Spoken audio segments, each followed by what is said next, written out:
6. Vamos ler a partir do versículo 16. Daniel 6, versículo 16. Podemos ler? Quem já encontrou, diga amém. Vamos lá.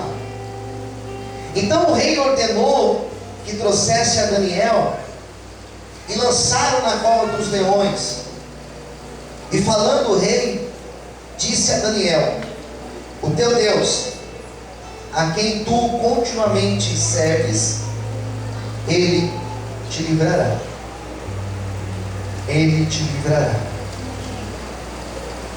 Vamos dar um salto ao 20. E chegando-se à cova, chamou por Daniel com a voz triste.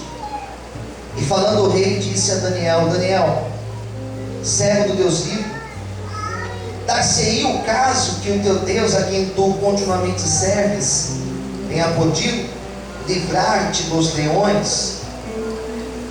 Então Daniel falou ao rei: ó rei, vive para sempre.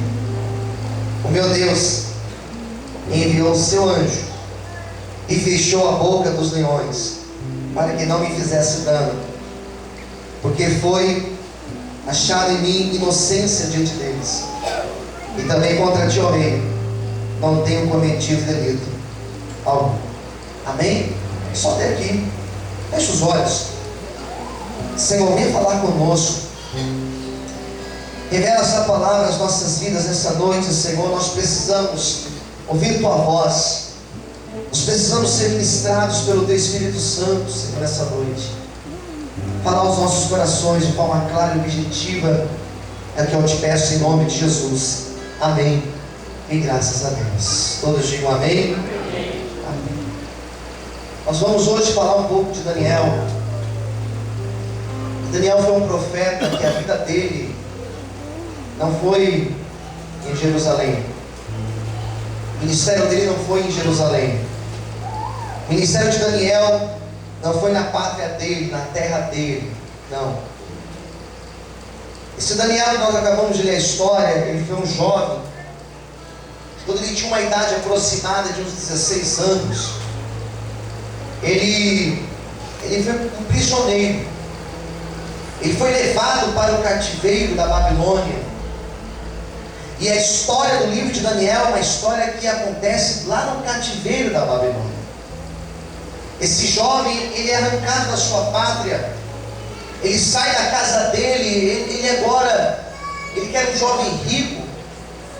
Ele quer um jovem que tinha uma boa família.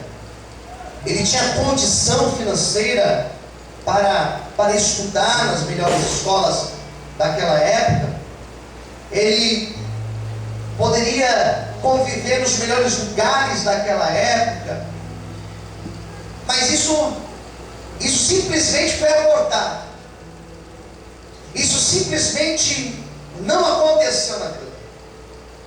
Porque ele, com essa idade de 16 anos, ele é levado como prisioneiro. Ele se vê agora dentro de um carro, sendo levado para a terra da Babilônia, para uma terra que ele não conhecia o idioma, estava longe dos pais, longe dos seus amigos, estava indo para um lugar que ele não conhecia ninguém, não sabia o que esperava ele naquele lugar.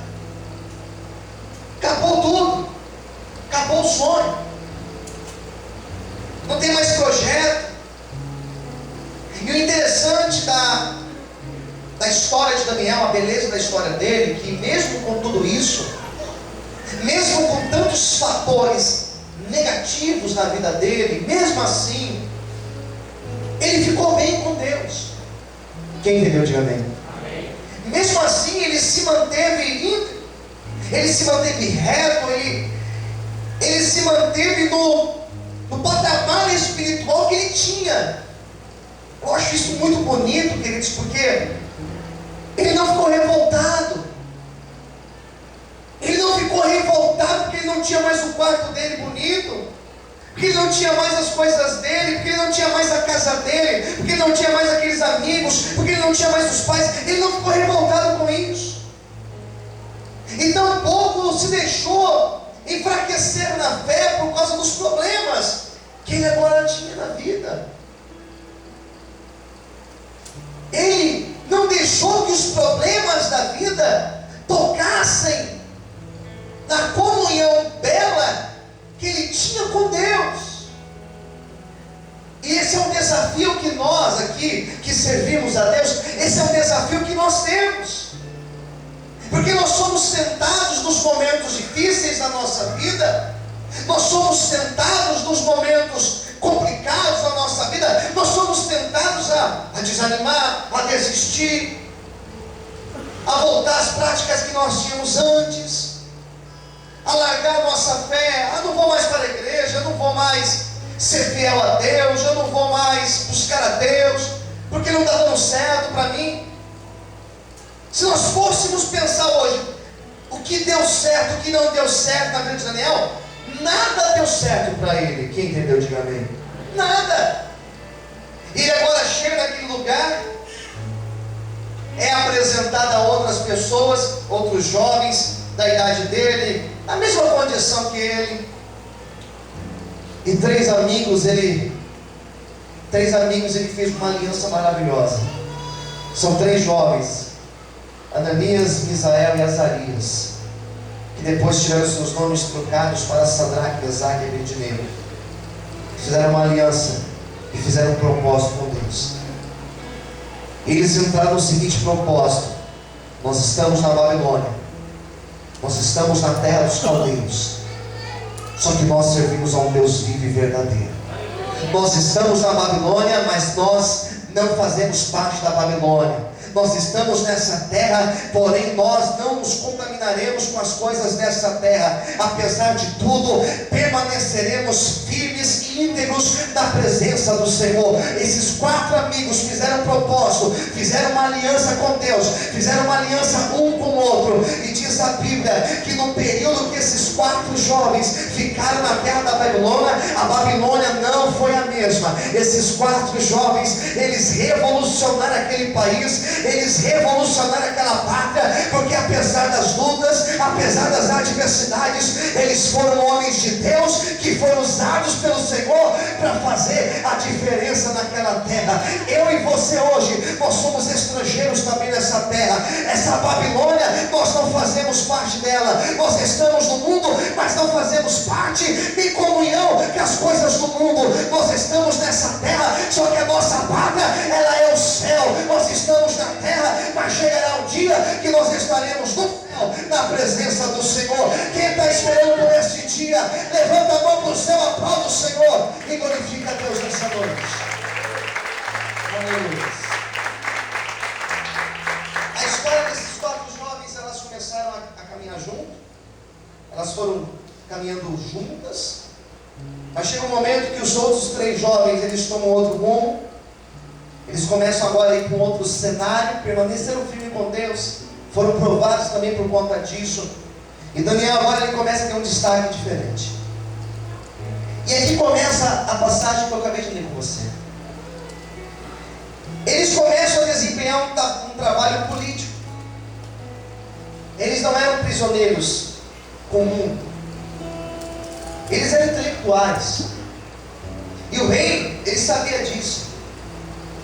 E o rei sabia que não adiantava pegar aqueles quatro jovens, e principalmente Daniel, e botar eles para um trabalho manual pesado, porque eles tinham um outro perfil.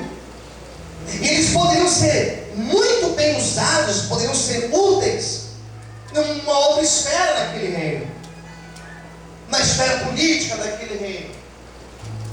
E Daniel começa a desempenhar todo um trabalho, ele começa a desempenhar um projeto.